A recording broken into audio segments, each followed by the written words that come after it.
100 years ago, a strange, sputtering machine began appearing on America's city streets and country roads.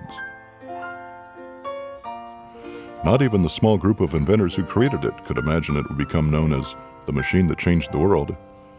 Back then, they only thought they had discovered something that could transport people faster than a horse, a unique machine they called the automobile. The automobile has utterly transformed America. One can argue that the automobile and its industry created the 20th century that we know. The effect has just been absolutely pervasive.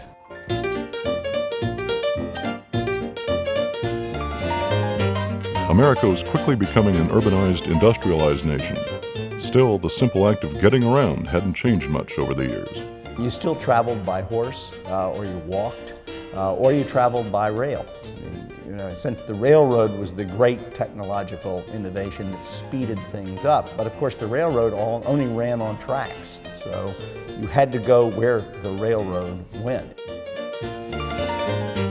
In the late 19th century, you see the development of bicycles, and there's a craze for them because they offer this kind of flexibility. And it's kind of a logical step to take a bicycle and add one or two additional wheels and put a motor on it and have a self-propelled vehicle. Two Americans who took that logical step were Charles and Frank Duryea. Their vehicle was basically a motorized buggy, less advanced than earlier designs created by German inventors. Even so, the Duryea became the first motor vehicle produced and sold for profit in the United States. And in 1896, it signaled the beginning of the American automobile industry. They sold a grand total of 13 of them in 1896. One of them they sold to Barnum and Bailey as a means of advertising. And the cars would drive around in the circus, and they were such a novelty that this was, for many people, the first automobile they ever saw. In fact, the Duryea was such a novelty, few people thought they could ever own anything like it. The whole idea of sitting on top of an exploding engine, which is what the earliest cars looked like, really frightened people. And they thought, well, what an interesting curiosity, but the thought that they could actually own one of these things, that it would replace the horse, I mean, the horse was so embedded in their lives in the past, it was hard to think differently. But entrepreneurs like Ransom Olds, John and Horace Dodge, and Billy Durant did think differently, and they helped transform the idea of the automobile into an automobile industry. And no one person did more to mobilize America than this man, Henry Ford.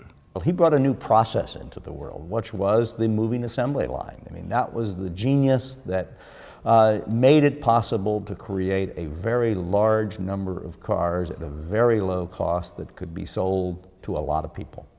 In 1908, Ford began production of his Model T, a car that was sturdy, reliable, and affordable. It gave Americans the ability to go more places faster than ever before. But the Model T's appearance hardly changed through 20 years of production. Henry Ford didn't seem to understand that Americans were beginning to look for more than fundamental transportation in their automobiles. Now they wanted style, too. He hated waste. He hated the idea of things becoming obsolete. And he seems to have felt that the Model T was as good a car as anybody really needed. And what he didn't understand is that he had changed the world. He had created a demand for these cars, and once people had the basic needs satisfied, which the Model T did, then, as part of human nature, they begin to look for more. As America roared through the 1920s, the automobile was no longer a curiosity or just a rich man's toy. It had become an icon of American culture, and for millions of people, it was an indispensable part of everyday life. A new car was on the way, a car so revolutionary in its mechanical betterments that it was destined to be a sensation. Next on the Chrysler Chronicles, a former General Motors executive starts his own car company. His first product, a sensational new automobile called the Chrysler 6. Coming soon on CEN.